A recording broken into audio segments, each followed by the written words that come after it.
kali kita bertambah tinggi, mengganti sel kulit yang mati, atau ketika luka kecil di kulit bisa sembuh, ada proses penting yang sedang terjadi di dalam tubuh kita.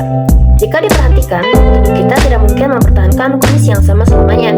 Sel rusak harus diganti, jaringan harus diperbaiki, dan tubuh harus terus berkembang. Semua proses tersebut membutuhkan mekanisme yang teratur dan terkontrol supaya sel-sel baru yang terbentuk tetap berfungsi dengan baik. Proses inilah yang disebut sebagai pembelahan sel.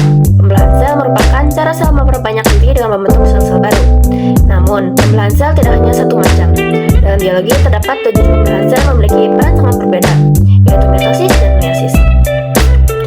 Secara umum, pembelahan sel adalah proses satu sel induk membelah menjadi beberapa sel anak. Pembelahan ini terjadi secara bertahap dan melibatkan pembagian materi genetik yang ada di dalam inti sel.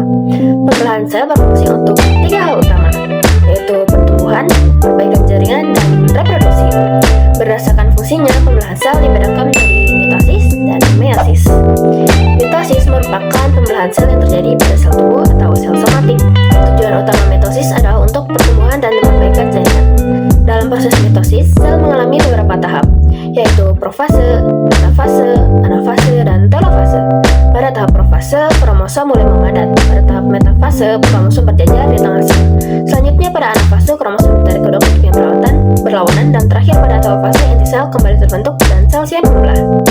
Hasil dari mitosis adalah 2 sel anak yang identik dengan sel induknya, baik dari segi sifat maupun jumlah kromosom. Artinya, jika sel induk memiliki 46 kromosom, maka sel anak hasil mitosis juga memiliki 46 kromosom. Nah, contoh mitosis dalam kehidupan sehari-hari dapat kita lihat saat luka di kulit sembuh, karena sel-sel baru menggantikan sel yang rusak. Berbeda dengan mitosis, meiosis merupakan pembelahan sel yang terjadi pada organ reproduksi, seperti testis dan ovary. Meiosis berfungsi untuk menghasilkan sel kelamin, yaitu sperma dan ovum. Meiosis berlangsung melalui 2 tahap pembelahan, yaitu meiosis 1 dan meiosis 2. Pada meiosis 1 terjadi pemisahan kromosom homolog, sedangkan pada meiosis 2 terjadi pemisahan kromatid, dan prosesnya mirip dengan mitosis. Hasil akhir dari meiosis adalah 4 sel anak yang tidak identik dan memiliki jumlah kromosom setengah dari sel induknya. Proses ini sangat penting karena menjaga jumlah kromosom tetap stabil setelah terjadi pembuahan. Selain itu, meiosis juga menyebabkan keanekaragaman genetik, sehingga setiap individu memiliki kombinasi sifat yang berbeda meskipun berasal dari orang tua yang sama. Sekarang, untuk memperdalam materi, perhatikan contoh soal berikut. Soal yang pertama, proses pembelahan sel yang menghasilkan sel dengan jumlah kromosom setengah dari induknya adalah...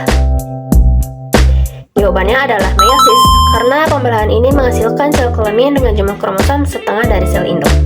Sekarang soal yang kedua. Jika suatu sel induk memiliki 46 kromosom, maka jumlah kromosom sel anak hasil mitosis adalah... Jawabannya adalah 46 kromosom, karena mitosis mempertahankan jumlah kromosom.